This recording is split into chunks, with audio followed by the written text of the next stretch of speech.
வணக்கங்க. நல்லா இருக்கீங்களா? நான் உங்கள் கருப்பையா.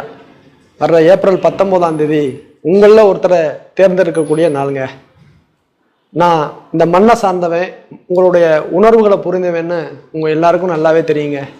நீங்கள் எல்லாரும் என்னென்ன கஷ்டப்படுறீங்கிறதும் எனக்கு நல்லாவே தெரியுங்க. உங்களுக்காக பாராளுமன்றத்தில் நான் பேசாமல் வேற யார் பேச போகிறா? நிச்சயமாக உங்களோட குரல் என் மூலியமாக ஒலிக்குங்க. 5 பஸ் ஏறி பார்க்க வேண்டிய ஒரு வேட்பாளர் உங்களுக்கு வேணுமா? இல்லை நீங்கள் நினைச்ச உடனே 5 நிமிஷத்துல பார்க்கக்கூடிய இந்த கருப்பையா வேணுமாங்க? அன்பான திருச்சி, புதுக்கோட்டை மாவட்டத்தில் இருக்கிற என்னுடைய எல்லா சொந்தங்களுக்கும் தொடர்ந்து 15 ஆண்டு காலமாக இந்த மாவட்டங்களில் கஜா புயல் வந்தாலும் சரி, கொரோனா காலகட்டமாக இருந்தாலும் சரி, வெள்ள பாதிப்பு வந்தாலும் சரி, எந்த இடத்துலையும் உங்களுக்கு ஒரு பாதிப்புன்னு வர்றப்ப உங்களோட நின்று உழைச்சவன் இந்த கருப்பையா இல்லையா? உங்களுக்காக இனிமேலும் தொடர்ந்து அந்த உழைப்பை இந்த கருப்பையா கொடுப்பேங்க. நீங்கள் என்னை பார்க்கணும்னு நினச்சா